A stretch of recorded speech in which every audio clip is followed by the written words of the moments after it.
Welcome to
Welcome to the Mortgage Mayhem Podcast, where the mortgage game meets real life, real talk, and a whole lot of chaos.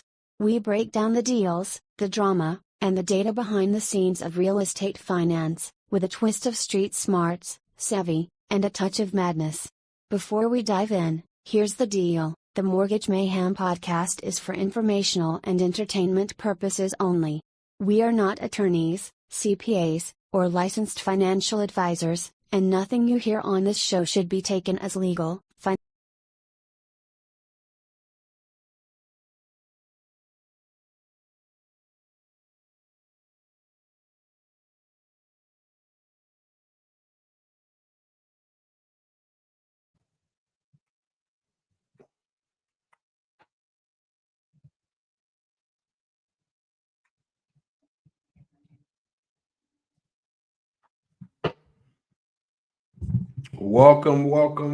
Welcome back.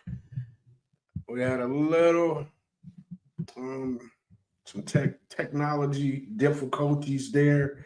That's why it took me a second to step up to the stage, but I'm here now. I hope everybody had a great weekend. I know I did. Went to a derby party. My frat brothers and I had in Flint, Michigan on Saturday. Went to my girl's graduation. She got that degree. Ferris State University. That was big. So it was a great weekend for us. But we're back. And we like to welcome everybody. If anybody's out there, once again, like I said, I'll probably say this every show. We're building this thing from the ground up. So, right now it may look like we don't have a lot of participants, but I'm gonna be here. I'm gonna be here every Monday and Tuesday. We're gonna be breaking stuff down. Eventually, people, I've seen people over the weekend. It was like, we hear the podcast, keep it going, blah, blah, blah, keep grinding. So that was some motivation that I needed. We're here and we like to welcome you back to the Mortgage Mayhem Podcast, where mortgages, madness, and money meet. I'm your host, G Money, and today's show is packed with bold headlines and real estate insight you won't find anywhere else. So let's get into it. So today, first up, Mary J. Blige being sued for $5 million. Trump wants to reopen and expand Alcatraz. We're going to talk a little bit about married millionaires. We're going to talk about Elon Musk's Starbase becoming its own city in Texas. Trump hits another low, the lowest approval rating in 80 years. You're paying top dollars for tap water. We're going to talk about that. Lincoln's co-founders predicts to end of 99 to 5 by 2034. Don Staley gets a statue. Marriott doubles down on DEI. The rise of two-parent households in the U.S. University of Alabama's facing legal heat. HBCU roommates is going to be a starlight for us today.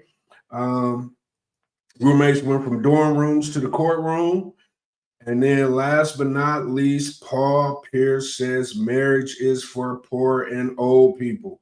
So we're going to definitely have to talk about that. Then we're going to do a deep dive on ABL funding today. And then, of course, I'm going to hit you with the 4 new mortgage and real estate hacks. So let's get into it. All right, let's bring up Mary J. Mary J. Blige. What is Mary out here doing in these streets? Let's see. Let's pull up Mary. Is this Mary? Nope, that's Tapwater. Nope, that's Trump. Nope, that's Alabama. Don. Da. Is that Mary? Nope. Okay. I think we may not have Mary dialed in, unfortunately. I thought we would, but we don't. So let's talk about Mary. Mary J. Blige. We all know who Mary J. Blige is. Been around, just great at what she does, but she's being sued for $5 million by a former friend and stylist called Misa Hilton. Mary J. Blige is facing a $5 million lawsuit from her former longtime friend and stylist, Misa Hilton. According to the suit, Hilton claims Blige wrongfully pushed her out of a creative role related to an upcoming album project. Hilton says she was working behind the scenes, helping shape the album's style and direction, and has invested her own time and ideas. The lawsuit accuses Blige of cutting Hilton off without proper compensation, even after years of personal and professional loyalty. What makes the situation more dramatic is the deep friendship that they have between the two women. Not only did they work together, but they were close friends for decades. The legal filings describes a pattern of being sidelined and overlooked despite Hilton's influence and contribution. Hilton is asking for damages due to breach of agreement and emotional distress. So sounds like to me, this is what the word is out in the streets, is that the artist that's involved is pretty much, doing his 1-2 with both Misa and Mary J. And that's where all of this collusion and craziness is happening. Mary J. pretty much getting her out the way. So not only can she have an artist, she can also have her man. And Misha is not having it. Misha is, I don't know if you guys remember her. She's the baby mama of P. Diddy. I think not the youngest, but next to the youngest, the little light-skinned one with the curly hair. Went to I think he went to UCLA for football. That's her son that she has with P. Diddy. So, they've been friends forever. So I don't really understand what's going on.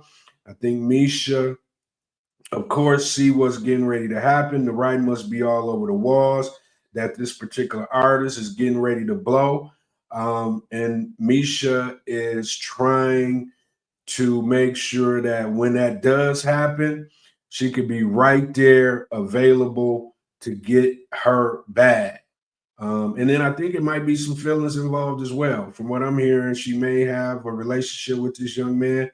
And then Mary, being who Mary is, kind of then came in and, chopped her off at the knees. So, we'll keep an eye on that. I know they're going back and forth. Mary, I just seen a video of her today where she was coming out of somewhere and people were, screaming all kind of this and that at her. And, she wasn't signing no autographs. She wasn't doing anything because at the end of the day, I know it's business and sometimes business will circumvent friendship. So I'm assuming that's what we're, dealing with here, although it may be business as far as the money is concerned, but it also sounds like it might be some bumping and grinding going on, if you know what I mean. You know what I'm saying? So yeah, Mary, Misa, come on now, y'all grown women. Y'all should be able to get this together because it's really, y'all really out here, making each other look bad for no potential reasons. So yeah, let's keep an eye on that. You know what I'm saying? Mary J. And they blessed us with, tons of hit music. So we love Mary, but we don't want it to be messy, Mary. So, figure out what you need to figure out with Misa, tear her off, do whatever, because it sounds like she brought you the artist. Sounds like she's been in the trenches with this particular artist for a good period of time, thinking that if she break bread, it's Mary J's artist, by the way. He signed to Mary J's label, and then Misa is the manager for him. So that's really what the deal is.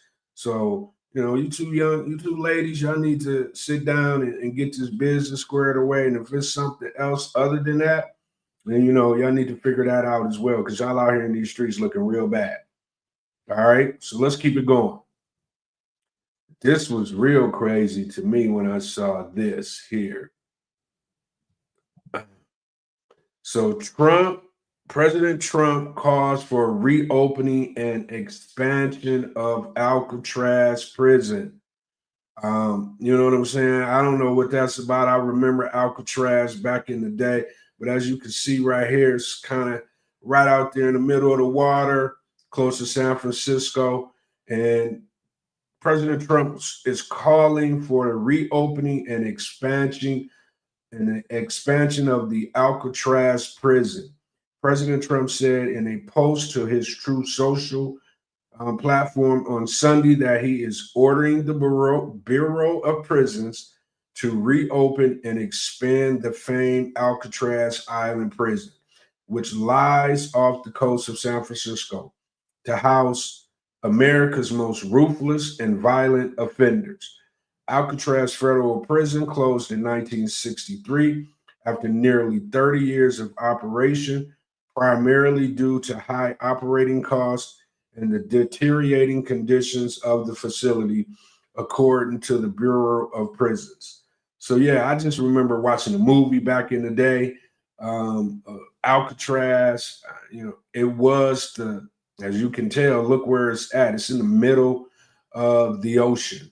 So, ain't no escaping from Alcatraz, although I think maybe one person may have had some success doing that back in the day, but it's on the water. So, from what I could tell, just looking back, you know, as far as my memory is concerned, the prison was deteriorating, and I think that has a lot to do with where it's at, and the actual prison itself. People now, I think, can go and look at it as far as a tourist attraction, but it's been shut down since 1963, and it seems like Mr. President is trying to reopen it and put some of our worst criminals inside the prison. So we'll keep an eye on that as well.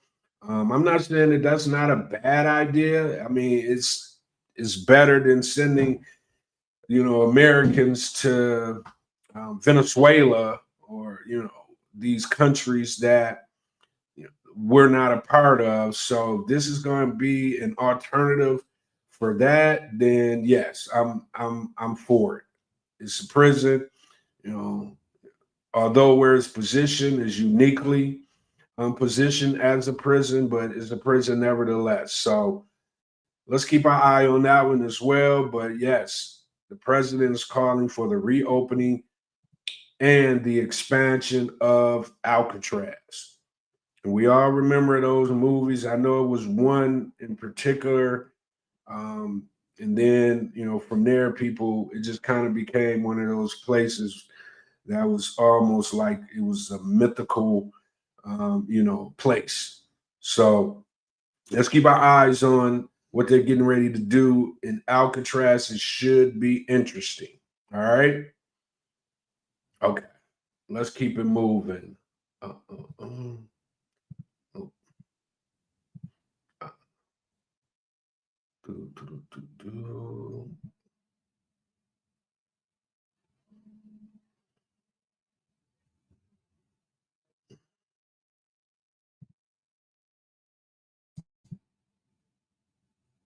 Okay.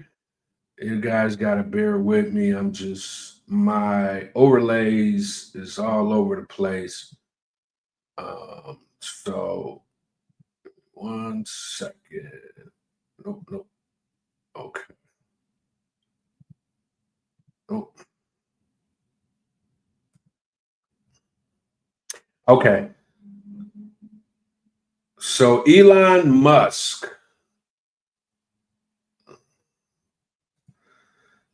Starbase has been approved to become an official city in Texas.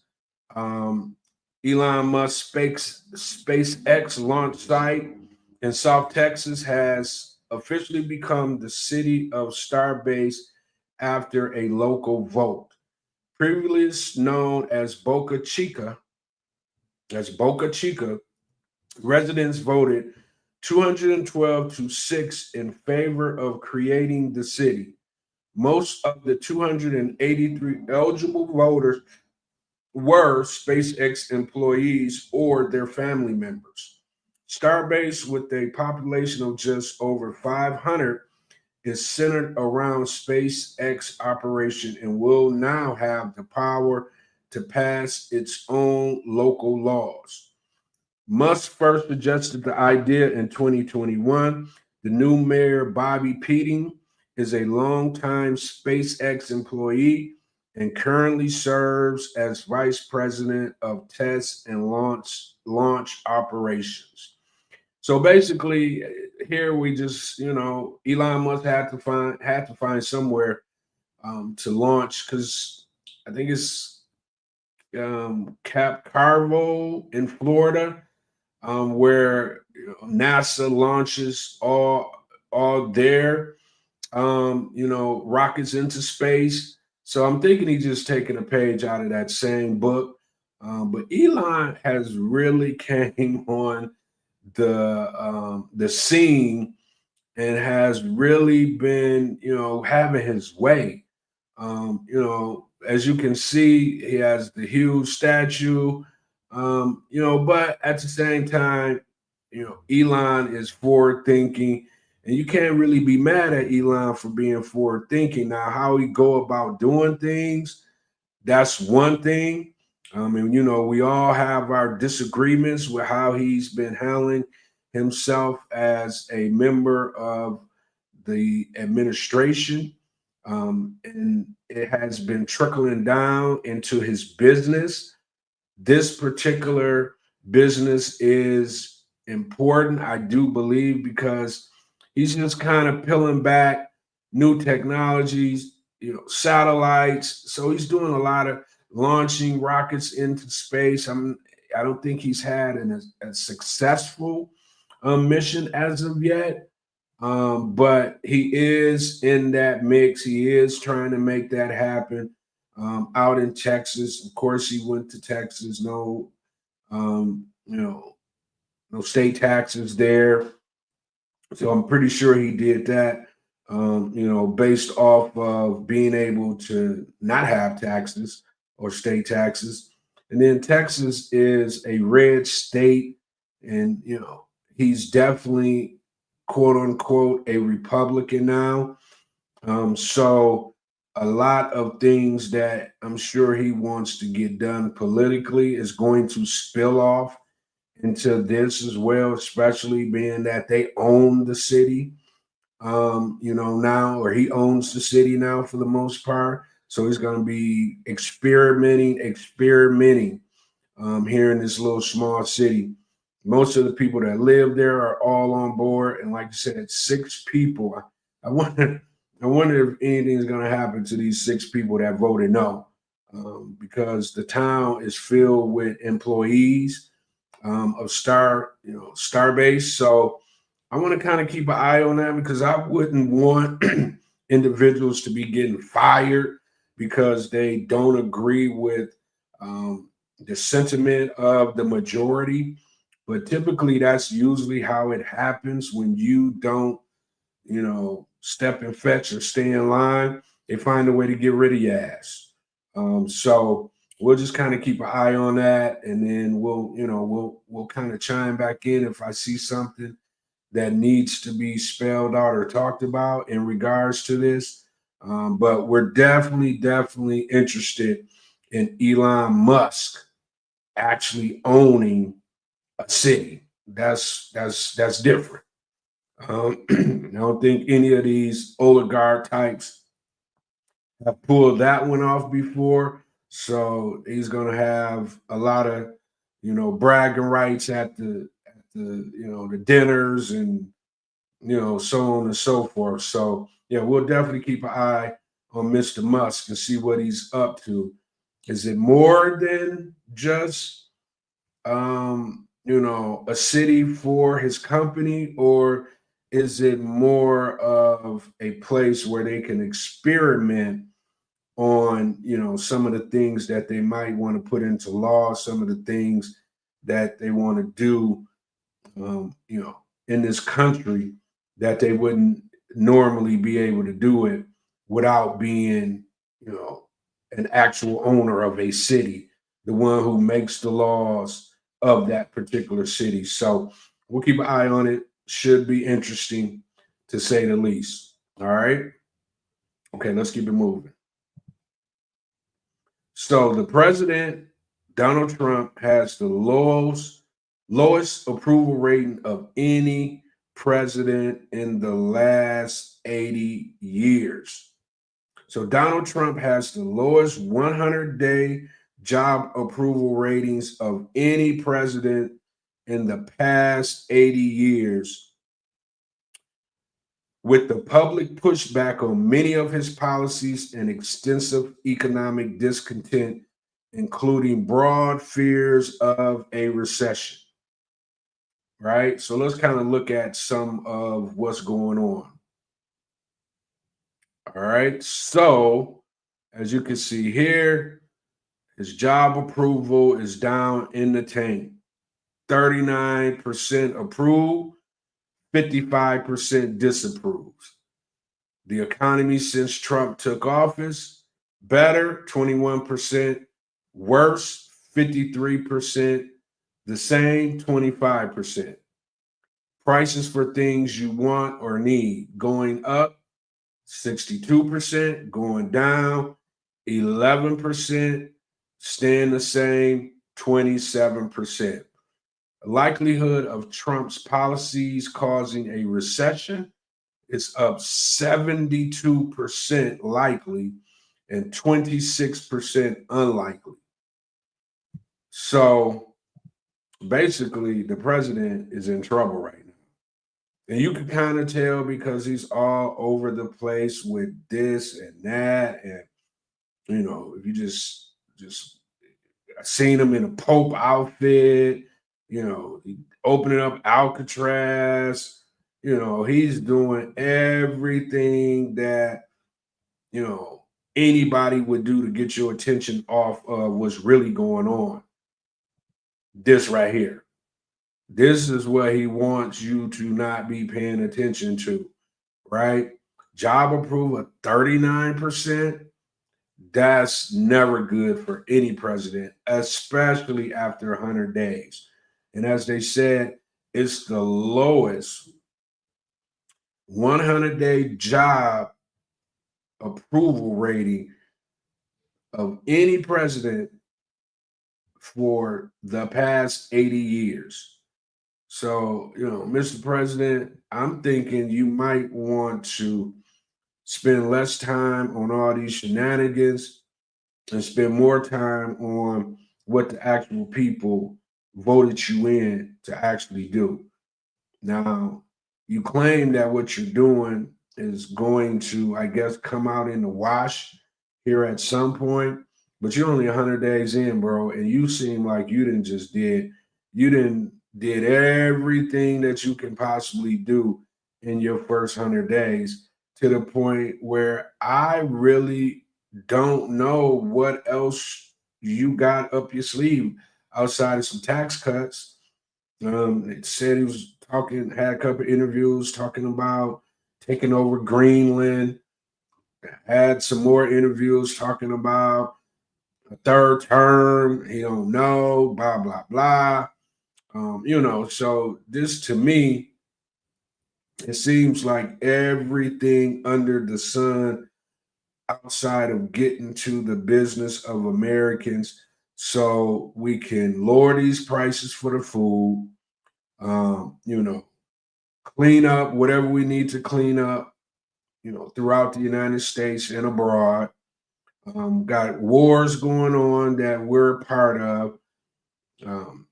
So he got a lot to be doing, but once again, I think I've seen there's only been a couple bills that has gone through Congress, and this man has did over 100 executive orders.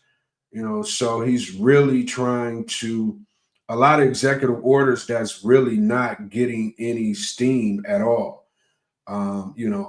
Everything courts saying no, no, no, no, no, no. Trump appointed, judges, and of course, other presidents appointed judges as well have been slapping everything that he brings to the table with these executive orders, because the average American, they don't really understand what these executive orders are, and he knows that. So he just runs through them to make it seems like he's really, really, at his job, where in most cases it's just fluff. It's just him saying, okay, we're going to do this, knowing that there's going to be pushback, knowing that he's going to have to, have some other entity sign off on these immediate things that he claims he wants to happen, just by a stroke of a pen.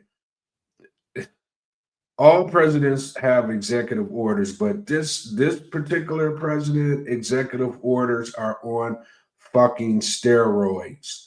And I think the reason he's doing it that way because he knows that if he tries to, and remember, he has the House, the Senate, and he's the president.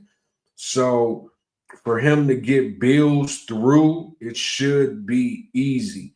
But he knows that what he's doing is so bat-ish crazy in some cases where Congress, even the Republicans would have a hard time, which they're already having a hard time. Because I don't know if you guys have been watching some of these town halls that these, political, individuals are having, and they're getting beat down in these, in these town hall meetings that they're having in their districts. So, in these executive orders, these tariffs is really just, is really pulling not only his job, ratings down, but his constituents who have to go back to their constituents. They're having a hard time as well. So, President, I don't know what you got to do, bro. I think everybody screams you authentic. I think the authentic thing to do is for you to actually get some stuff done instead of just throwing up executive orders and then having your peons run out and, get on these bully pulpits and just lie or just, fabricate the truth, or take the truth and go to the extreme with it. So, yeah, I think you need to, get to it, sit your crew down and really start. If you really wanted to get America, and you do got a chunk of people on your side, we all know that. But eventually, like everything else, the gig is going to be up if nothing actually gets done. I get you deporting all kind of people, and you're saying that the borders are closed now, which is a great thing because we don't just want people just coming in, by the millions as if, or, not as if, but based off of, the reports on the last administration who just allowed, people to come through the borders at a rapid pace. If that is true, we definitely don't want that. So if we could shut that down, humanely, in a way where we're treating people like humans, then yeah, let's get it done. Make people, have to go through what they have to go through in order to become a citizen here. I'm all for that. But I'm also for doing it in a way where you're not treating people like ish. All right. So yeah, that's what's going on with our president. His job approval, ratings are in the tank right now. So he got some work to do. So we'll keep our eye out. We'll see what he has going on. We'll see if those numbers arise or if they, they'll remain the same. All right. So let's keep it moving. The new study reveals that over 64% of all bottled water sold in the U.S. is just tap water. Man, when I saw this, I'm like, are you kidding me? So over 64% of all bottled water sold in the U.S. is just tap water. Think you're sipping on something special? You're not. A recent study found that over 64% of bottled water in the U.S. is just purified tap water, including popular brands like Aquafina and Dasani. Here's what you're really paying for. Tap water processed through reverse osmosis or distillery, fancy marketing that makes it feel premium, a plastic bottle and a higher price tag. U.S. tap water is already highly regulated and safe to drink. So why not save money and the planet? Refill a reusable bottle and invest in a home filter instead. Is the message here. Um, I don't drink the sauna. I've always heard that it's bad water. I'm just now hearing that Aquafina. I like more so that that water that cleanse your body, so to speak. I'm just not really all that keen for tap water outside of showers or washing clothes. But yeah, I like my water to have a premium on it as well. But I get it. You know what I'm saying? These people then made billions off of selling us tap water, and we continuously, keep drinking it. And I just don't really understand. As a matter of fact, I think we might need to get into the water business as well. If that's all they're doing is feeding us tap water, why not? I don't know any Black people that own any kind of water company. Most of these companies are the big companies, the Cokes, the Pepsis, these major companies that own the majority of the water that's being sold in stores all across America. So, this should be highly investigated. This should be something that Congress, can figure out how to put a stop to, because why are we paying for tap water? And why, just because they got some fancy marketing tricks, we're allowing them to do just that, sell us tap water.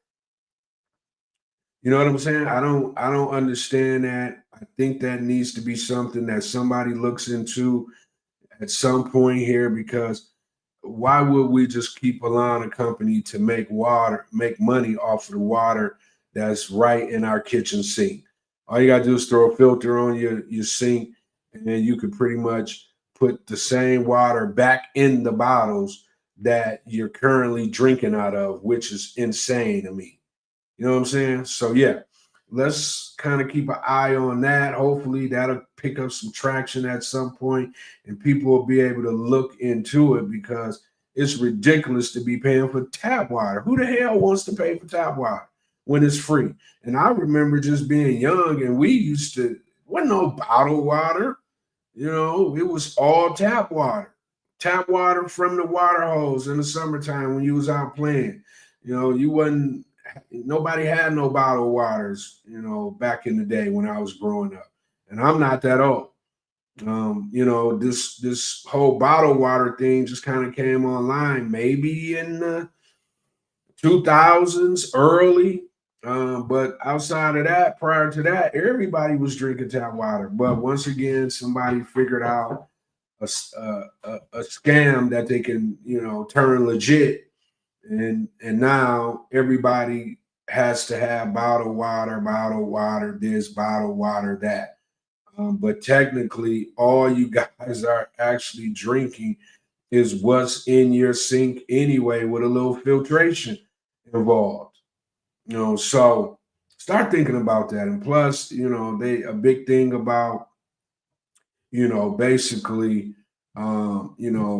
refilling reusable bottles is, from the sounds of it, better for the planet as well.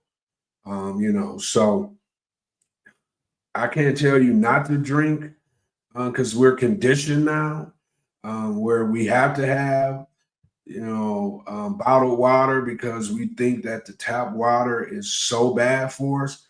But we all every day take multiple showers with it, wash our hair with it, wash our face with it. So if it's not hurting us in that way, if you got to filter, I'm not going to say just drink it straight out, because I don't know what's in the water, for real, for real. I'm from Flint, so water is a sensitive subject for us. But and a big part of being able to get through that crisis was through, having bottled water. But in hindsight, really, we wasn't drinking the tap water from those particular pipes, but we were drinking and bathing.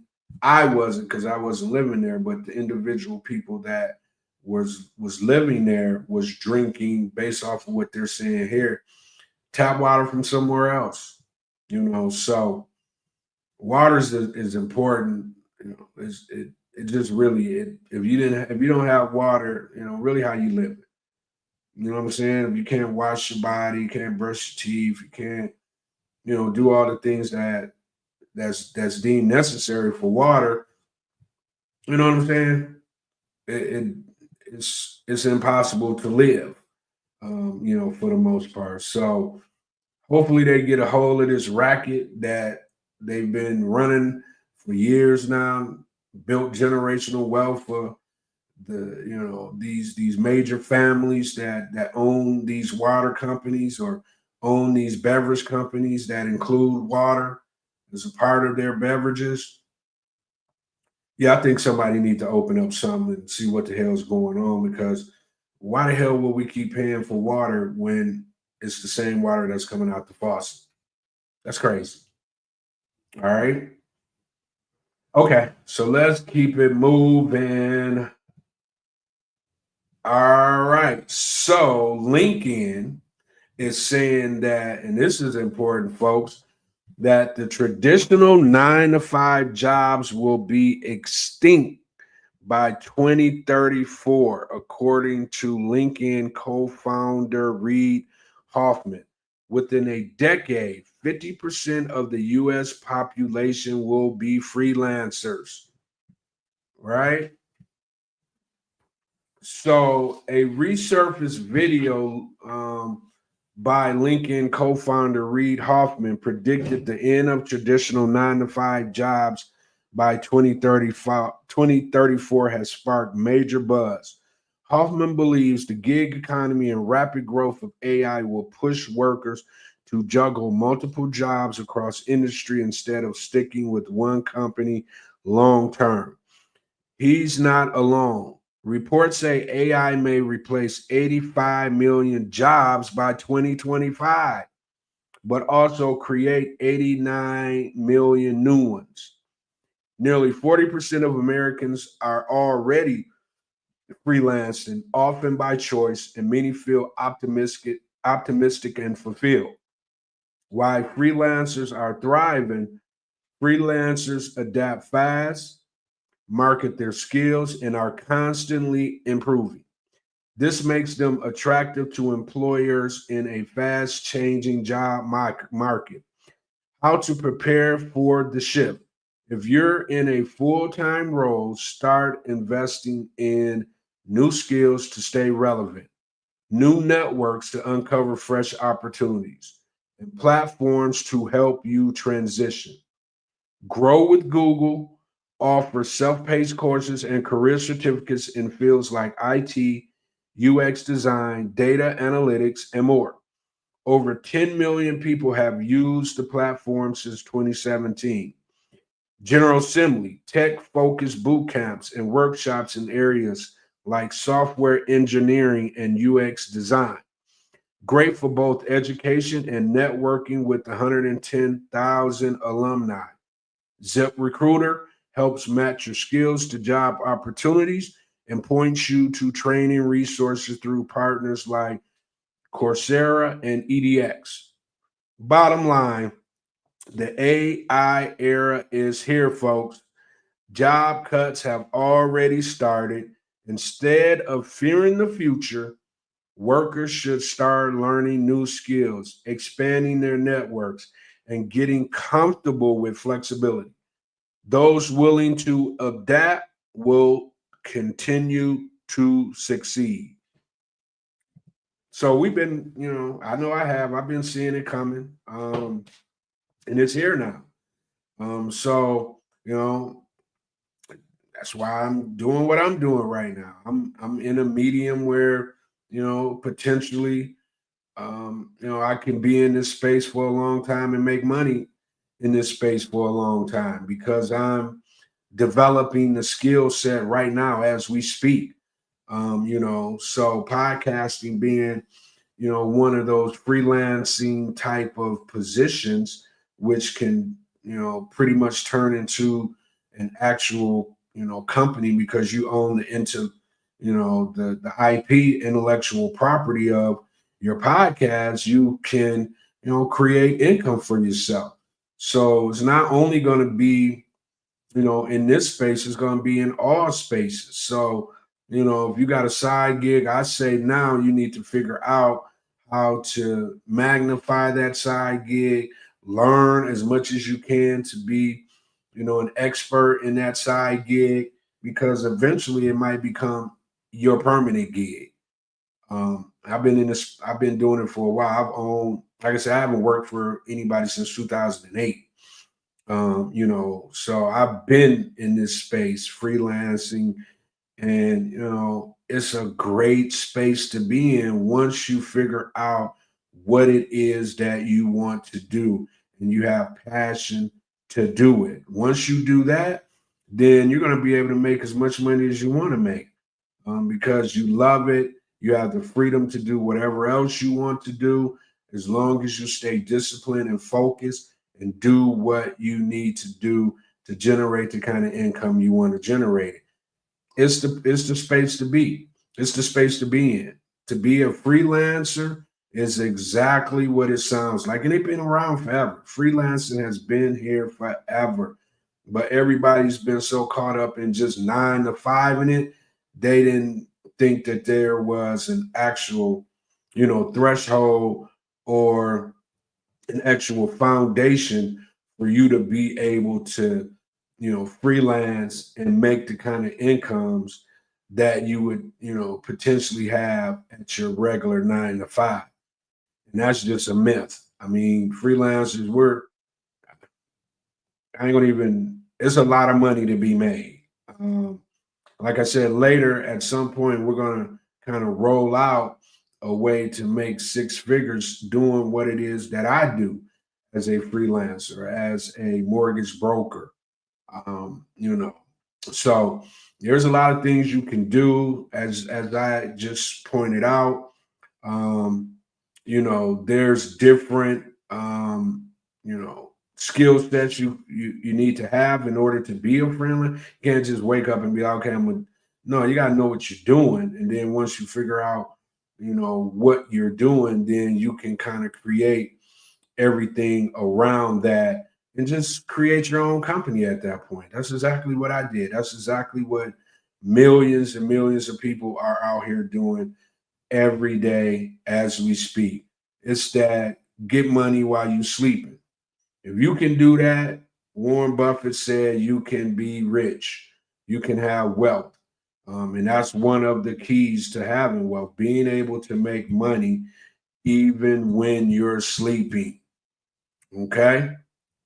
So yeah, everybody, they're talking 2025, 8 million jobs, 85 million jobs will be replaced by AI by the end of 2025. 85 million, that's a lot of jobs, right? So figure out, what you can do and turn that into money, because in a minute, just that regular 9 to 5, like it used to be, is getting ready to be a thing of the past. I think it's going to be a world full of entrepreneurs.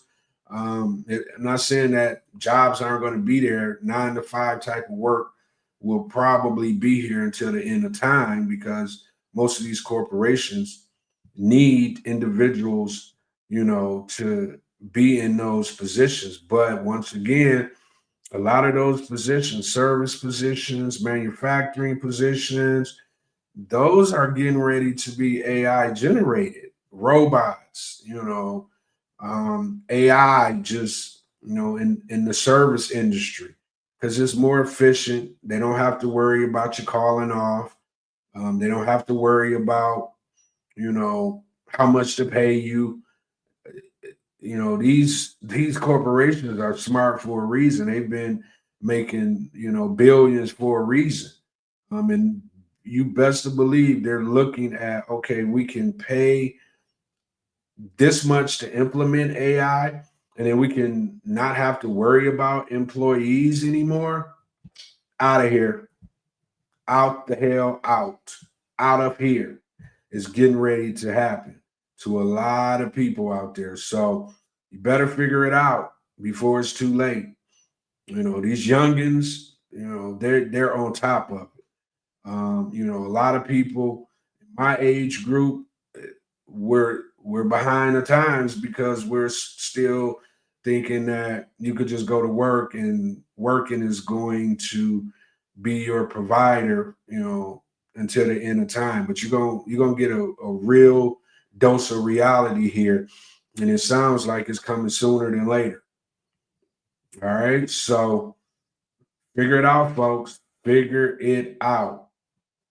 Okay, let's keep it moving. I like this. This is my girl. I like the fact that you know, I don't know her, but I like her. I like how she gets down. I like the fact that South Carolina unveils Don Staley statue, and she joins the few statues in America honoring Black women. I like that statue too. It's hard. I like it. The net, you know, just chopped up like that. Her, that's what happens at the Final Four when you win. You go cut that net down. That's a dope. That's a dope statue. So South Carolina unveils Don Staley statue, joining a few statues in America honoring Black women. She's not just a basketball icon with 3 national titles and a 457 wins to 110 loss record. She's a change maker who's broken barriers and inspired generations. Staley didn't want the statue for herself, but for the young girls who might walk by, look her up, and see what's possible. Her legacy isn't just wins and trophies, it's about equity, purpose, and representation. With this statue, she now stands besides her former player, Asia Wilson, both providing their greatness isn't just about championships. It's about living with purpose and pushing for change. And in classic Staley fashion, she added a playful jab at rival coach Gino Aroma from Connecticut, of course, saying that statues wasn't for a championship, it was for being a winner at life. You hear that? Statues wasn't just for championships, it was for being winners at life. You know what I'm saying? So yeah, let's big up, let's give her a round of applause if we can do that.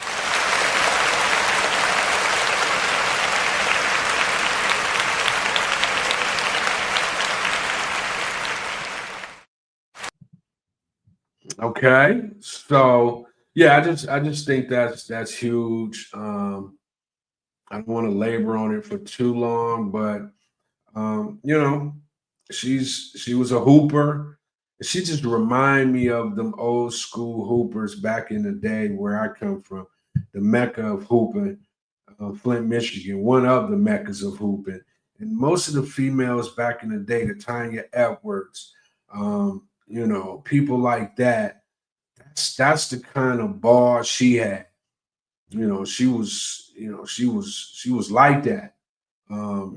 As a college athlete, as a WNBA athlete, and now she's heading South Carolina. It's brought South Carolina to the forefront as one of the powerhouses of women basketball. Asia Wilson now in the WNBA, killing it. Winning Player of the Year, MVP awards left and right. And, it's all behind the tutelage of Miss Staley, Coach Staley. So she's going to forever be an icon. She's going to continue, representing herself, her players, her community in a positive way. So I just wanted to bring that up to the stage because sometimes we forget to give flowers to the ones who deserve them while they're here. And we're going to be doing that. And I'm doing that a lot now. That's why I'm constantly bringing up individuals who are doing big things out in the community, because I want people to be able to understand and see and get motivated by what's going on in our communities. Especially like you said, little girls, someone they can look up to. I just think it's big, and I just give her big props. Don't know me, don't know her, but I love the fact that, she out here doing it in a big way. And, a lot of times that's what having good morals and values are about. You don't have to, think about it. If you're doing what you're supposed to do, you will be rewarded. And that's exactly what happened to her when they gave her this statue. She just been doing what she's supposed to do. And, you look up and now you fucking got statues that will never go away, that even when she's gone, that'll just live on through her family lineage. I don't know if she has any kids or, wants any kids or whatever the case may be.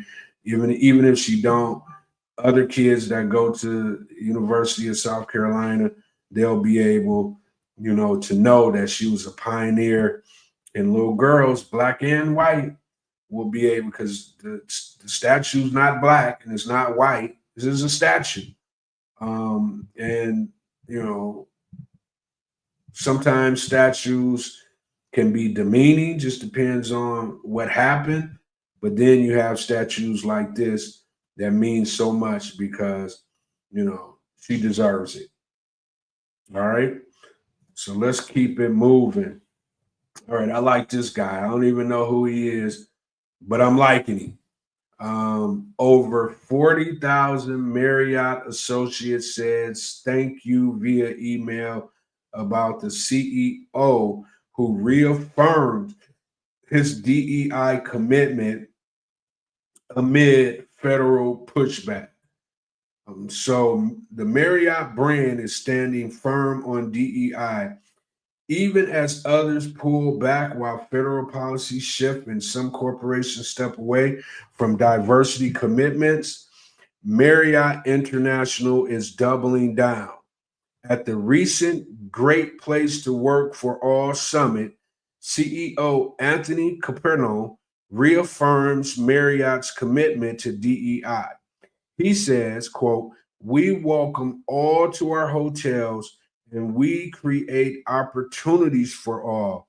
And fundamentally, those will never change."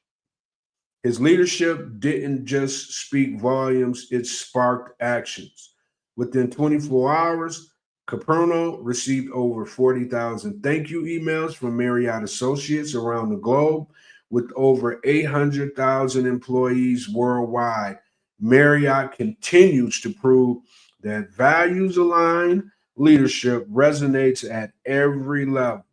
Ranked number 8 on Fortune's 100 Best Companies to Work For list in 2025, the hospitality giant isn't alone. His leadership didn't just speak volumes, it sparked actions.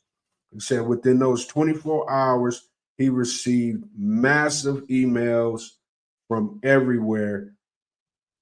And Marriott continues to prove that value-aligned leaderships will continue to resonate at every level. So he says the message is clear.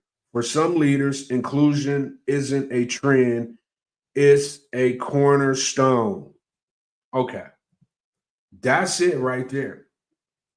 Inclusion isn't a trend, it's a cornerstone. And it makes sense because, once again, it allows everybody to be at the table. Marriott is not just white people go to Marriott, all people go to Marriott. And just imagine how much of their clientele would be eliminated because they took the other stance. So instead of me booking a hotel at Marriott as an African American if they wasn't still with the DEI. If they were saying no DEI, then I'm not about to be booking a room at no Marriott. And I don't think many African Americans would be booking rooms at Marriott or, whoever else falls under the DEI umbrella. This is 2025, and nobody's just going to be out here in these streets just getting treated any kind of way because some few are in a racist bag. It's not going to happen. We will punish you. It's going to happen. These corporations need to make money. If you're discriminating, you think you're going to be able to make money in 2025? Okay.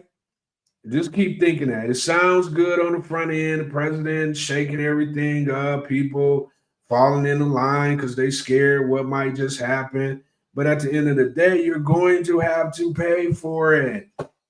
You are. The days of having a short memory are long gone. There's no more short memories. We're remembering everything that's happening. We're too educated. We're too knowledgeable now. We can't stop individuals in government to put out, because rules and laws are pretty much, put together by the governments. So they have a way to go about doing whatever it is that they think is good for their agenda. But it's really, this is like, to me, this has got to be one of the craziest things that I've ever witnessed. I mean, I remember affirmative action. That's a little bit, at the time it was great because we wasn't getting opportunities. So somebody saw that we wasn't getting equal opportunity and they figured out a way to stop that by putting in affirmative action laws, which here's the thing, folks. Nobody wants a handout. We just want things to be equal.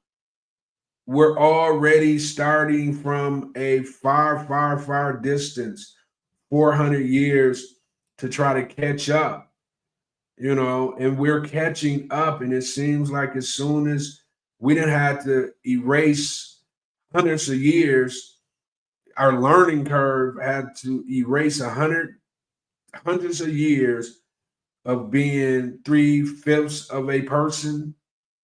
Nobody figuring we're smart enough to, be in great positions, smart enough to lead industries, smart enough to own business, just smart enough to do anything.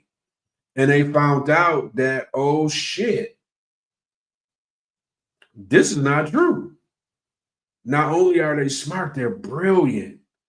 Oh, no. We got to keep them.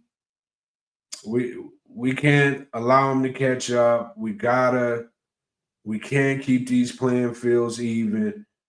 We have to always have the advantage. And that's what I'm getting from DEI. We do not want to lose advantage. We don't want even playing fields. We want the playing fields to be shaped and molded by us. And we'll tell you how that needs to look. And we're fed up with it and we're tired of it. And, you want to be a DEI lover, your pocketbooks are going to hurt. Ask Target. Ask some of these other companies that's running to the government begging and pleading to, can you not do this? It may be some that's like, yeah, but who doesn't want everybody at the table? If you don't want everybody at the table, you're a racist company. That's just period. And not to say that it ain't racist companies, because I know it is, because of who's running them. The company itself may not be racist, but the individuals that's making decisions for these companies, they're part of the good old boy network. They want it to, be like they say, keep America great again, or make America great again. Dog whistle for make America racist again, make America white again. That's what all those, to me, when I hear that, that's what they're saying to me when I hear that. Instead of us all being, all on one, everybody being able, nobody's thinking about how great the other race is. Nobody's thinking about any of that. Everybody's just minding their own business, getting to their own bags, but more so than anything, not stopping anybody from being free. We're free for a reason. Don't be treating us like we really not. We're telling you that, but maybe not. Maybe not. I don't think so. I know I'm free. Like I said, I feel free. I never, even growing up, like I said, I went to white schools pretty much my whole adolescent life. And I didn't even feel unfree then. I mean, it was some forms of racism here and there, but my friends was white. Of course, I had black friends too, but I would go to my white friend's house. Their parents would treat me like anybody else. So lucky for me, I got a chance to see both sides of the world early. So as I got older, I understood, and I didn't feel less than, because I was already competing at a younger age with, different races. So as an adult, I feel the same way. So I don't never get caught up into the racist banter. If it appears in front of me and I need to handle it, I will, because I'm equipped enough to do that as well. But for the most part, I'm out here going about my business and I'm not thinking about none of that. But I know it's a lot of people who are. I know our ancestors did a lot so we can feel the way that I feel. And I thank them for that. But I'm not about to be kowtowing to nobody. You know what I'm saying? All right. So let's keep that moving. Big ups. Hold up. Let's bring them back up. And let's do this for them too. Because I just, people that take a stand and don't, dwindle under pressure. We need to get a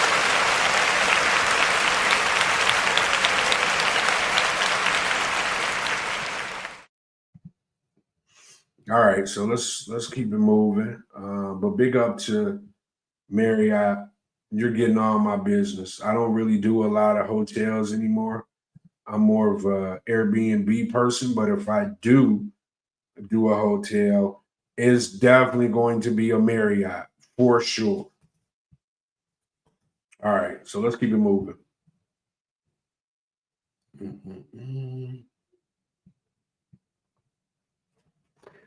I like to bring stuff up like this because I like family. I like, all of that.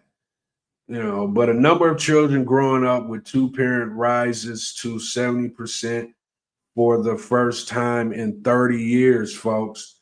So these single mom, single dad, that's starting to become a thing of the past. And I'm assuming now people are understanding that let's link up and let's not be living in two households raising our kids. My first marriage, I was married for almost 20 years, and although things was bumpy along the way, and then towards the end, it got even crazier. But the one thing for sure is that my sons grew up in a two-family household. And I would refuse to leave or refuse to allow somebody else to raise my kids.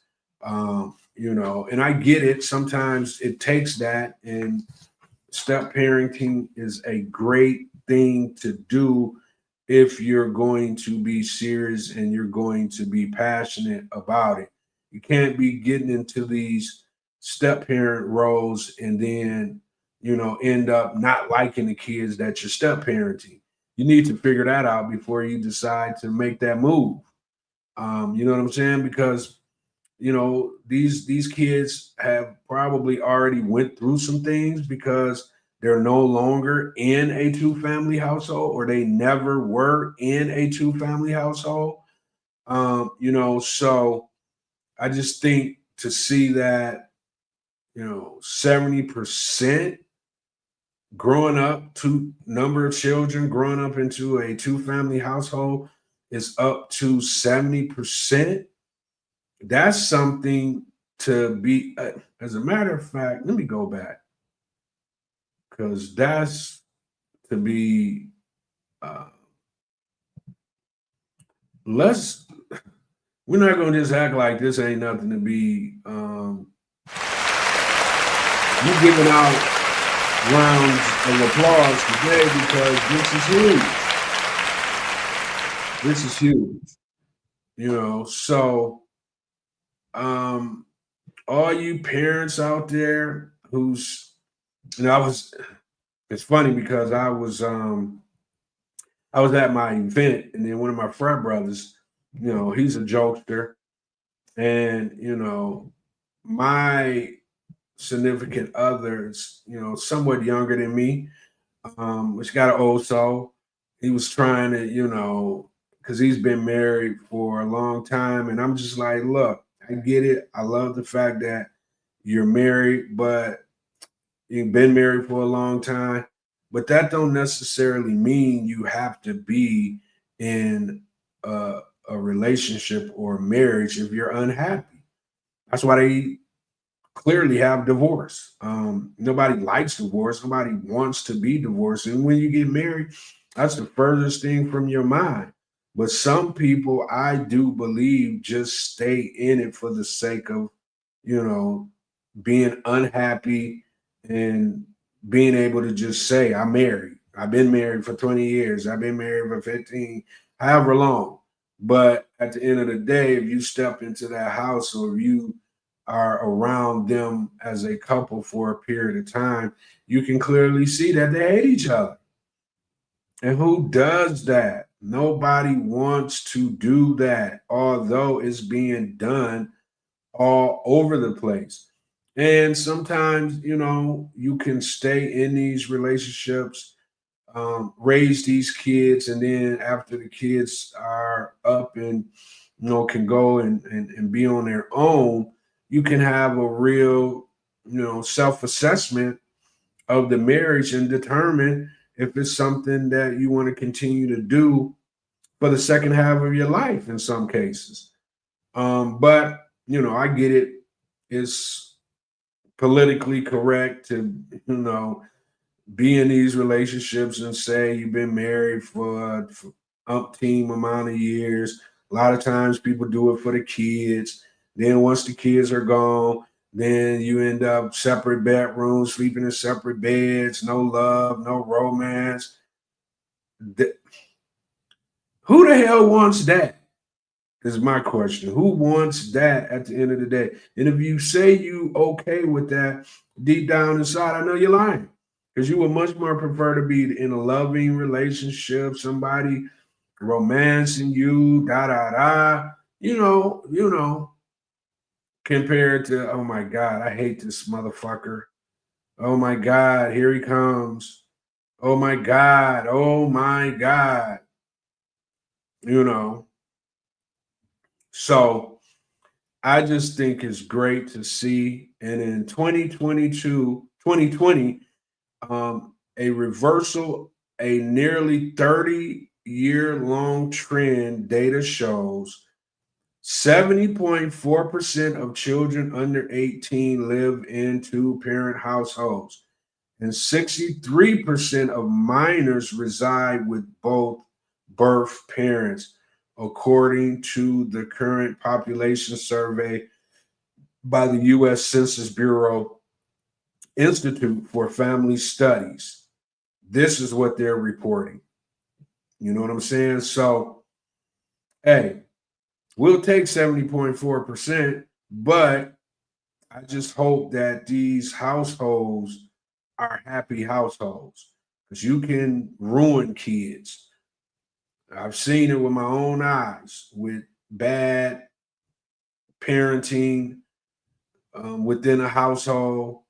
I've seen it with my own eyes. Kids get ruined. Kids, it's a hot mess. Kids go out into the world not prepared. Kids go out into the world angry. Kids go out into the world with a number of issues because they're in a household with two parents who can't get along, who's constantly fussing and fighting, who's constantly, taking things out on the kids because of what's going on in their relationship. And then when the kids, get out on their own, they're fucking ruined because you're not brave enough to see that this is not the person for me. Sometimes, like I say, it's good to see that, this is an occurrence, but at the same time, stop being in shit that you don't want to be in. Be brave. You can still be a good parent to your child, but what's more important, to be in a household, a two-family household that's toxic, or to parent at a distance but have all the joy and love because you didn't found somebody that's bringing that to you, and your spouse or divorcee has done the same. So when the child's in the household with two parents, it's two parents that's loving and caring and nurturing, compared to my, blah, blah, blah, that be going on in these households with two parents that hate each other. Right? All right. That's just my opinion. Look, do what you got to do, but I'm just giving you my opinion about it. Some people don't like it. Some people don't like the fact that you bring up that dynamic that's happening in these long-term marriages, especially the ones that be out here bragging about it, but knowing all the time that they unhappy as shit. But I won't keep dwelling on it. I'm going to keep it moving. All right, so let's move it on. Let's get to what's going on in Alabama. The University of Alabama faces lawsuit after scholarship for Black students challenged as discriminatory. All right, so University of Alabama is facing a lawsuit, and they are being sued by a national group called the Equal Protection Project, sounds white, which argues that one of his scholarships, specifically for minority students studying English, is racially discriminatory. The lawsuit was filed with the U.S. Department of Education's Office for Civil Rights. This is part of a bigger push across Alabama, where some schools have already shut down DEI. Just in case you don't know what DEI means, diversity, equity, and inclusion programs due to a new state law. The University of Alabama at Birmingham is also under review for similar race-based scholarships. Right now, the scholarship in question only lists GPA and enrollment requirements. So I need some more information. I just wanted to bring it up just because I'm, what is that? I don't, why do we have to have people that's discriminating against each other? I just don't understand, why you can't just get along. If you're discriminating against people when you're at home, you're a racist. You're an undercover racist. Because nobody at this point in time in 2025, nobody should be discriminating against anybody. So if you're doing it, then just say, I am a racist. I don't like other people to have any kind of, once again, platform to make it a even playing field. Anything that Black people are trying to take advantage of is because they're living in a world that's not even for everybody. We all know it. That's the crazy part about everything. We just be sitting around acting as if we don't know these things exist. You feel it every time you go out, especially a person of color. Just imagine how it must feel to be Caucasian when you don't have that baggage, so to speak.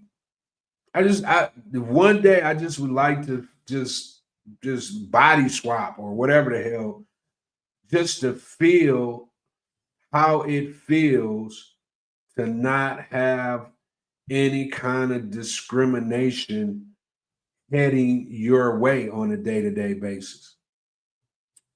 I mean, although I feel like I'm free, I move around however I want to move around, do what I want to do, I still feel it. I still look out and be like, okay. I still like find it hard to like speak to white women, to talk to, white women, because it just all seems like I don't want to say they feel that we're less than, because, I can't really say that for myself because of the way I carry myself, but in the back of my mind, that's kind of how I be feeling like, this person really feel like they better than, because you're really not. What you doing that I'm not doing? What you got that I don't have? Maybe some generational wealth, but I got that too. Because my parents, my mom just so happened to understand the concept. So I was able to be the beneficiary of that. Right? But in general, though, why are we discriminating? And then we're doing it so early. We're at the college level where minds are supposed to be open. People are supposed to be feeling free for the first time. They're away from home. They're, becoming an adult. They're making adult decisions on a day-to-day basis. No mommy, no daddy to lean on. You're out in the world for the first time on your own. And then you got to be dealing with this shit. Come on now. We have to do better as people. When are we going to do that? When are we going to decide that, okay, it ain't even really necessary to be, a racist or to discriminate against, people that's not like you? What does that do for you at the end of the day? Make you feel better? Make you think that you're still, the elite race? I just don't get it. I just, and I know I know for a fact I won't see it within my lifetime, and I don't know if it's ever going to be possible. But to see a world where it's an even playing field and everybody knows that, and everybody get up and put they boots on and get to it, because it's free opportunities for everybody. And we don't have to go into opportunities thinking we got to do this more than others in order to even be considered. I want to see that. I wonder what that look like. I guess you may not even get a chance to see that until you get to heaven, which is crazy. Because this is supposed to be heaven on earth. But we can't even treat it that way because we always got to look over our shoulders. People of color is what I'm speaking of.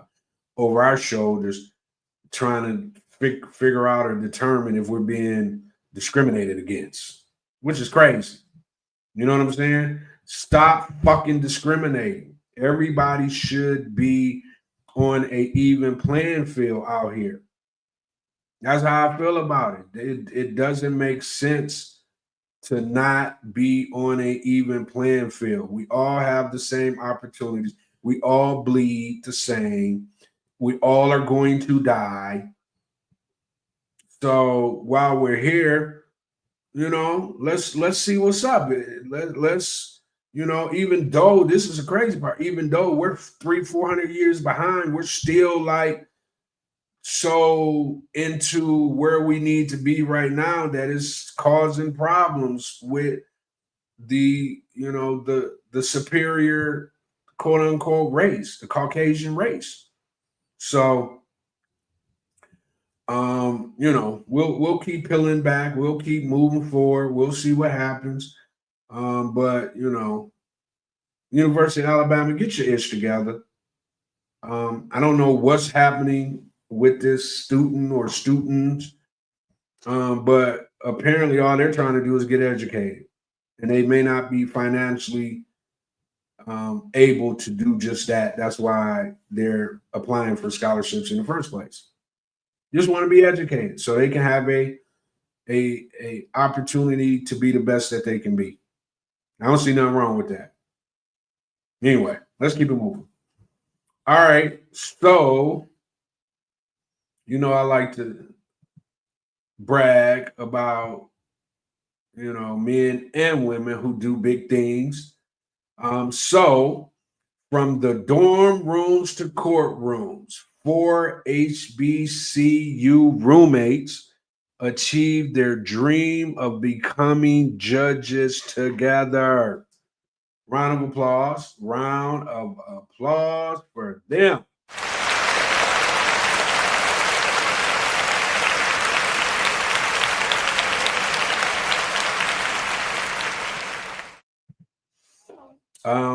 Once again, I like to bring up, certain individuals who are out here achieving big things. And these 4 young ladies right here, once again, I don't know them. They don't know me, but I am going to shine a light on people of color or just people who are just doing, amazing things out in the community. The ones who dare to dream are the ones that I like to bring up on this stage and have a round of applause for. And in this case, in 1998, 4 aspiring lawyers met at North Carolina Central University School of Law, a HBCU in Durham, North Carolina. Sharing a dorm room, they bonded over late night study sessions, microwave meals, and episodes of The Golden Girls. Fast forward to today, and all 4 judges, Shamika Reinhart, Camille Banks Prince, Keisha Wright Hill, and Teresa Raquel Robinson Freeman, have achieved their dreams of serving on the bench. Their journey wasn't without challenges, of course. When Wright Hill faced personal tragedy and considered leaving law school, her roommate's unwavering support brought her back, reinforcing the strength of their bond. Quote, "We just wanted to get through law school," Reinhardt reflected. Their story is a testament to the enduring power of sisterhood and a pivotal role HBCUs play in shaping leaders who make a difference. This is what I was talking about the other day about HBCUs and not funding them. This is what I'm talking about. Why would you not fund HBCUs when they're creating some of the greatest minds in the world? Right? I dated a female when I was in college, and now she's a judge. And I watched her just kind of matriculate through that system. I remember like one of the first times she got it like a case. She was in law school, Vanderbilt Law School, and she ended up for the first time, and a lawyer like picked her up and it was like her first time getting in that mix as a law school. I know she was clerking, I don't know what you call it, but she was, up dressed in her Sunday's best, and she got to it. And now, she went from that to, of course, she's married now, so big ups to her. But she ended up, getting into some form of lawyering out of law school. And here recently, now she's a freaking judge in the Detroit area. So I just love to see stuff like that. I love to see young women, young men who might be bright eye and bushy tail at a young age, including myself, just wondering what our lives are going to end up being. And you actually become a person who's making a difference out in the communities and changing lives. So big up to these young ladies, wherever they are practicing, judging, because, once again, you know what I'm saying? That's four beautiful sisters with brilliant minds deciding together, to get to their goals. And now they're out here, like I say, making major decisions, changing lives, good or bad, because, sometimes you got to put people away that's doing bad things. So I'm pretty sure some days aren't all good, but for them to be able to have articles written about them, for them to be able to have their stories told to other young ladies that might be at North Carolina A&T Law School. It just shows that it can be done if you stick to it. Anything that you stick to, this is the one thing that as a grown person that I really didn't understand growing up, but now I do. Anything that you put your mind to and you stick with it will come true. Anything, whatever you want to do, if your mind can perceive it, if your mind can think of it, it can be done as long as you don't quit. The majority of the reason, the majority of the time that things don't happen for you is because you quit before it happens. So stop quitting, buckle down, figure out what it is that you want to do and make it happen. Period. All right. Big ups to those ladies. That's just huge. Huge, huge, huge. All right, I'm gonna touch on this and then we're gonna get off into our mortgage hacks and our deep dives. But the NBA, and we just talked about this a little bit earlier. I'm gonna just talk about it briefly. But NBA legend Paul Pierce says marriage is for poor and old people. Marriage offers no advantage for a man. And his thinking, and the reason he was saying what he was saying, he said that most marriages, especially the generations before us, were a marriage of convenience. You got married, you had multiple kids because you're thinking that these kids, if we have all these kids, then we'll eventually be able to work ourselves out of poverty. And that ended up not being the case, so to speak, but it was the concept. And his other thinking was old people get married when they're old because you have somebody to pretty much ride off into the sun with, so to speak. And he said that there's no advantages for a man to get married because typically, especially early, his thinking is you got to give up pretty much half of whatever it is that you work hard to obtain, and there's no real benefits for a man to be married. I didn't. There wasn't an article. It was an actual video, and he really stood on it. He to the point where he said his mom, who has never been married, just got married at 70.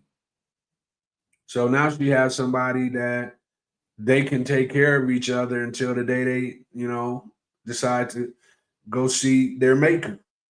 So I just thought this was and if you want to comment on it, if you got something you want to say about what Paul Pierce just got through putting out there in the media, feel free to, send me a message. And next time when I get back on here, we can have a discussion about it. But yeah, that's Paul Pearson. Paul Pierce saying that marriage is for poor and old people. I don't agree. I agree with some things that he said, but I don't agree. I don't agree that marriage is for poor. There's a lot of people that's getting married that's, wealthy, or a lot of people that's, okay and get married. And then that turns into something big because you're bringing all your resources together. So, but anyway, so yeah, if you guys want to talk a little bit more about that, let me know. And then, we can bring it up on a later broadcast. All right, so let's talk about, since that's all done, we're done with our topics today. Now we're going to talk about some of these good mortgage and real estate hacks.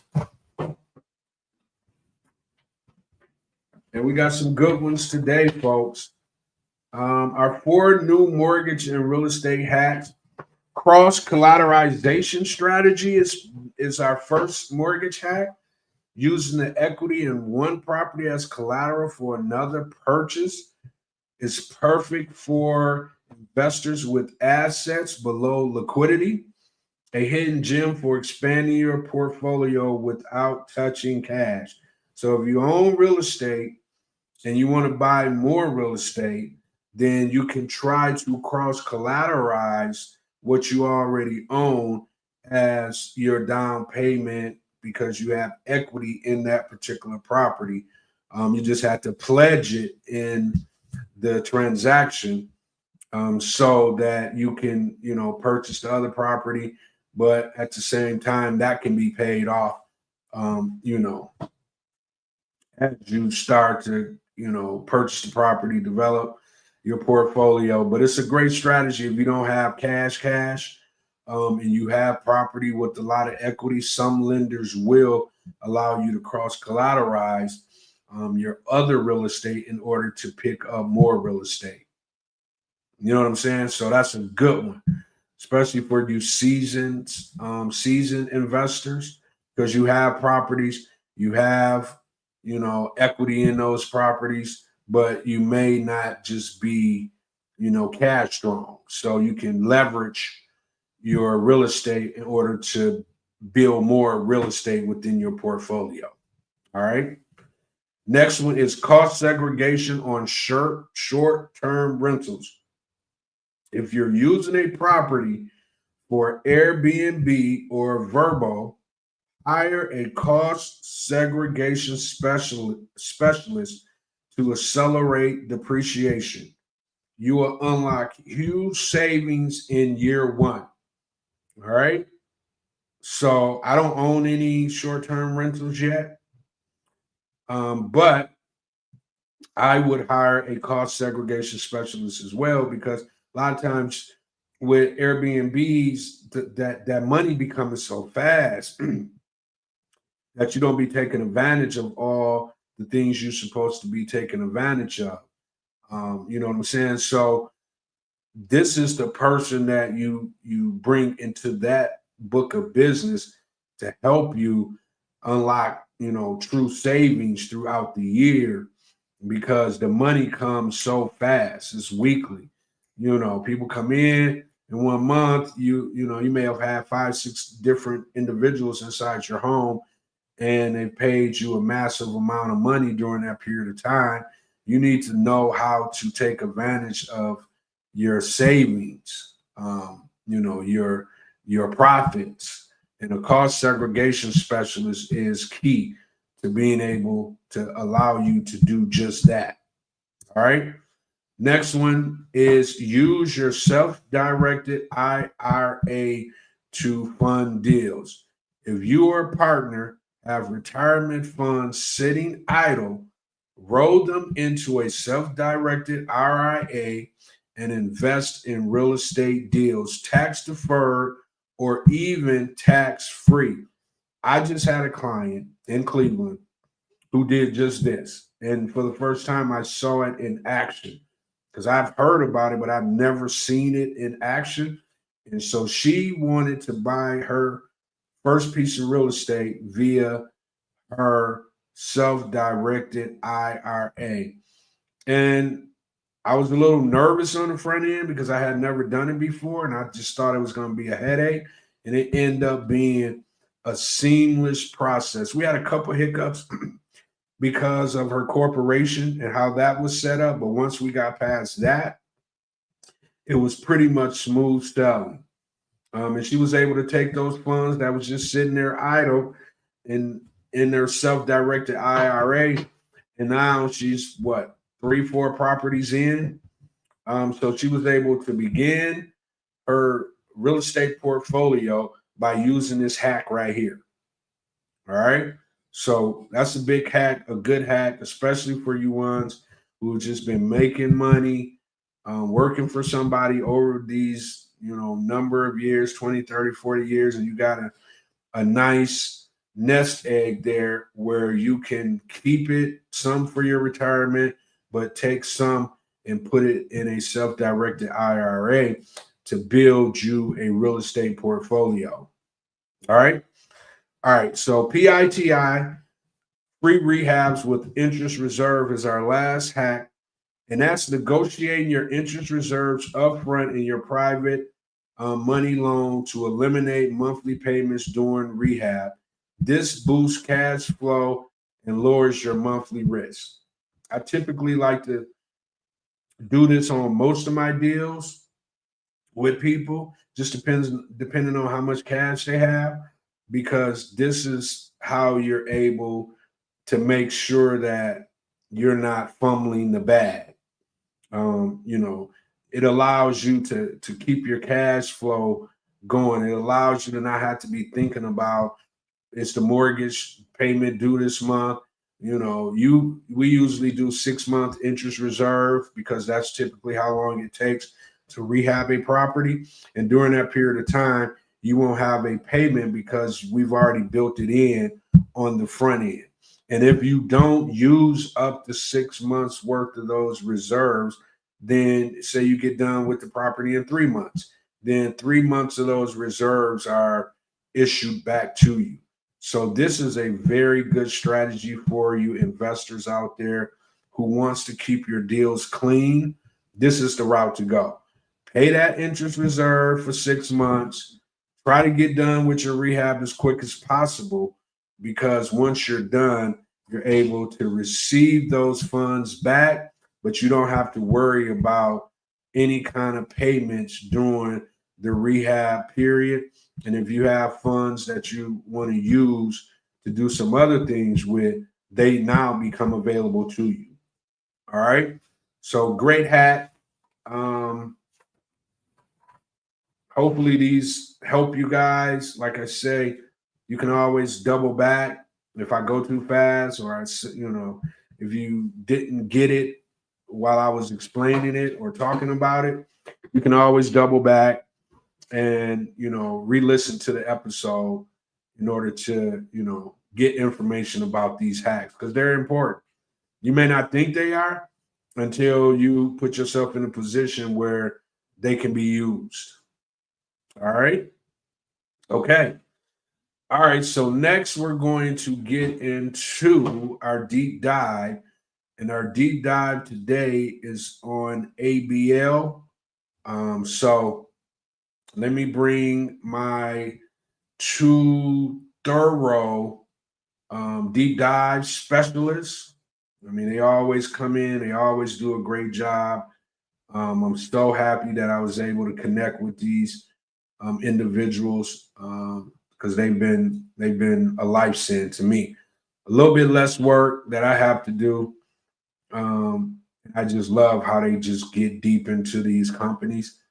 And we're just going to keep, like I said, we're going to keep bringing up a different company every episode. So by the time, this time next year, and we're still doing this, you're going to have had an opportunity to hear about so many different companies and the products and services that they provide, that if you really want to be an investor, you really don't have any excuse, because I'm bringing you all the players who can help actually make that happen for you. So today is on ABL, and that's asset-based lending. So let's go.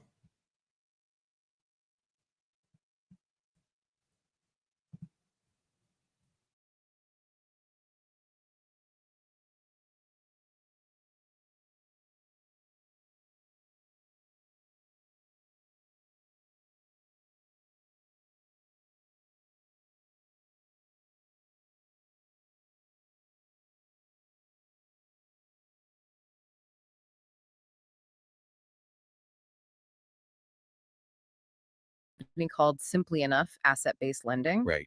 And the mission today is, well, to figure out what this lending style involves, who this specific company is, And what they're actually offering, Yeah. especially for real estate investors who need things done fast, maybe with a local feel. Exactly. So we're digging into their site, what they say about their services, where they operate, their whole philosophy, really. And for you listening, this is kind of a quick way to get up to speed on asset-based lending, seeing it through the eyes of one particular player. Okay, so let's start right there. What is asset-based lending? At its core, it's financing secured primarily by the asset. The property itself in this case. Right. Less about just your personal credit score, more about the real estate value. Right. Companies doing this, often called hard money lenders. Like asset-based lending seems to be. Yeah, they usually offer faster processing, maybe shorter terms, sometimes higher rates than, say, a big bank. But that speed and flexibility, that's the trade-off. That's often the main draw. So who is this company, Asset-Based Lending? Their site says they focus on financing for real estate investors and also commercial contractors. Okay, so the specific niche. Yeah, and they state their goal is pretty straightforward. Help these small business owners, investors, contractors get financing quickly, efficiently. That efficiency focus pops up right away. They must know time is money in real estate. Seems like it. They also talk about creating a strong collaborative partnership. That sounds a bit different. It does. Less transactional, maybe. More like they want to be involved using tailored loan programs. Suggest a closer relationship. For sure. And the basic details. The website copyright says 2021, so they're relatively new. Okay. They're based in Jersey City, New Jersey, 30 Montgomery Street, Suite 150. That's zip 07302. Got it. Physical address. And they list their NMLS ID. That's 2449622. Important for checking their registration. Always good to verify. Plus, California licenses are listed too, 2 of them. 60 DBO 183897 and 60 DBO 184824. So definitely operating legally in key states like California. And they give contact info. Phone 201-942-9089, fax 201-604-5449, and email protected. Pretty transparent with the contact details and licensing. Yeah. That can build some confidence, especially if you need answers fast. Absolutely. Okay, so that's who they seem to be. Now, where do they lend? This list is, well, it's long. Oh, really? What are we talking? Let me run through it. Alabama, Arizona, Arkansas, California, Colorado, Connecticut, Delaware, Florida. Wow, okay. Georgia, Idaho, Illinois, Indiana, Kansas, Kentucky, Louisiana, Maine, Maryland, Massachusetts. Keep going. Yeah, this is extensive. Yeah. Michigan, Minnesota, Mississippi, Missouri, Nebraska, New Hampshire, New Jersey, New Mexico, New York. North Carolina, Ohio, Oklahoma, Oregon, Pennsylvania, Rhode Island, South Carolina, Tennessee, Texas, Virginia. Almost there. Still going. Washington State, Washington, D.C., West Virginia, Wisconsin, and Wyoming. So a truly national footprint. That's Yeah. interesting, especially given the emphasis some hard money lenders put on local knowledge. That's a really good point. How do they maintain that local feel they talk about when they're spread across, nearly 40 states plus DC? Maybe it relies heavily on those local partnerships they mentioned. Appraisers, attorneys, loan officers in those specific markets. It has to be. For you, the listener, it means they probably cover your state, but it raises that question. How deep is the local expertise market by market? Something to ask them directly, I suppose. Definitely. All right, let's move on to the core offerings, their loan programs. What can you actually get funding for? The specifics, yeah. First up, a classic, fix and flip. For buying and rehabbing residential properties, 1 to 6 units. Standard, but essential for that whole buy low, renovate, sell high strategy. Speed is crucial there. Totally. Then they have new construction loans. Oh, interesting. So not just renos. Right. This covers land acquisition and building from scratch, or even a total rebuild on an existing property. That suggests they work with more experienced developers too, not just flippers. New builds are a different beast. More complex draws, more oversight needed. Good point. They also offer cash out refinance. This is for 1 to 4 unit residential properties. So letting investors pull equity out of existing properties. Useful for funding the next deal, maybe. Could be. And alongside that, DSCR rental loans. Ah, DSCR, debt service coverage ratio. That's big for buy and hold investors. Explain that a bit. Well, it means the loan approval is mainly based on whether the property's rent income can cover the mortgage payment, plus usually a bit extra. So it's more about the property's performance than the borrower's personal income necessarily. Exactly. Great for building a rental portfolio.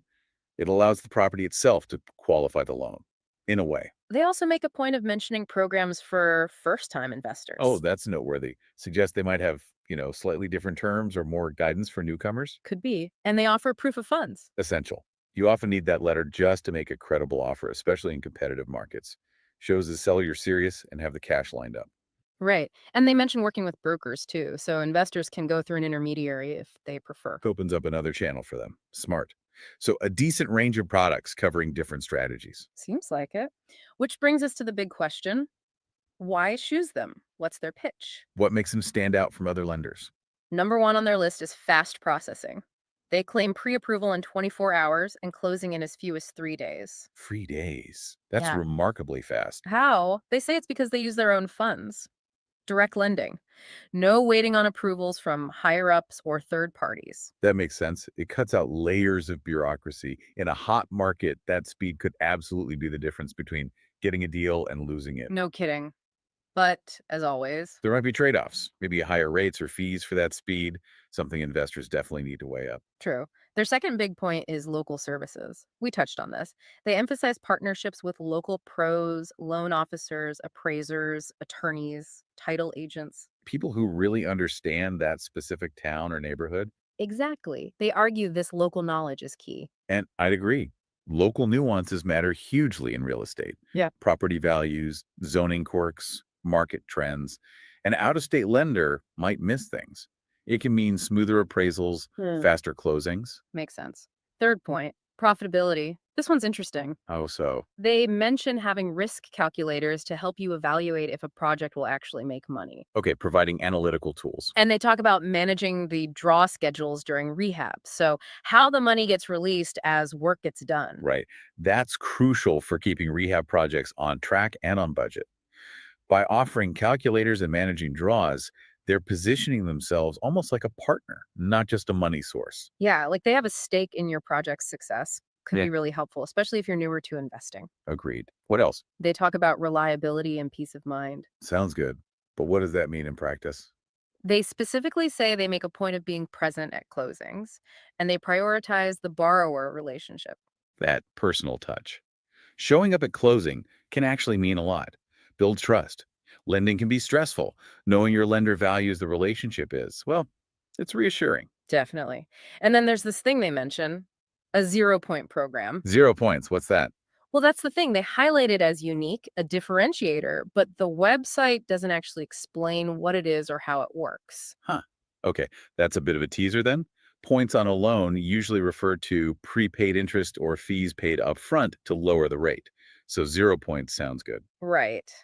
But without details, who qualifies? What are the terms? Is there a catch somewhere else, like a higher interest rate? Exactly. It's intriguing, but it's definitely a major question mark. Any potential borrower would need to dig into that immediately. Absolutely. Okay, lastly, let's quickly cover the resources they offer on their site. Seems like quite a few. Beyond just the loan products. Yeah. They have a blog, which could be useful for market updates and tips. Standard content marketing, but can be valuable. They also offer a deal calculator, again, hitting that profitability angle. Consistent messaging there, helping investors crunch the numbers. Plus, ebooks and white papers for deeper dives. Okay, educational materials. Shows they're trying to be a resource, not just a lender. And more specific stuff. Tips for flips, case studies, Case studies are great, show real-world examples of how their loans worked. fix and flip videos, a document library, and FAQs. Looks like a pretty comprehensive set of tools. Caters to different ways people learn reading, watching videos, seeing examples. It suggests they're trying to support investors throughout the process. So let's try and wrap this up. Based purely on their website, asset-based lending paints a picture of themselves as fast, locally connected. And focused on investor success. Offered a range of loan types, from flips to rentals to new construction. Speed and local expertise seem to be the big banners they wave. Right. And for you, the listener, what's the so what? Well, if you're investing in real estate, especially if deals move quickly in your market and you value local insight, They present themselves as a contender, someone to potentially check out. Their loan options seem to cover many common investment strategies. so thinking about all this, here's a final thought to chew on. They really push speed and local connections. How could those two things working together specifically make your next investment project more profitable or run smoother? Yeah, how does that combo play out in your specific market? And critically, what are the 3 most important questions you'd need answered about that mysterious 0-point program before you'd even consider signing on the dotted line? Definitely something to think about. That's our deep dive for today. We'll catch you on the next one.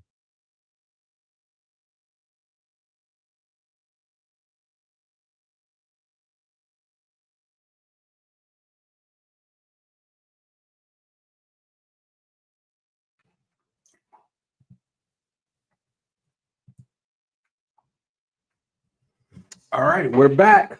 That was today's deep dive was on ABL funding, also known as asset-based lending. And what is it?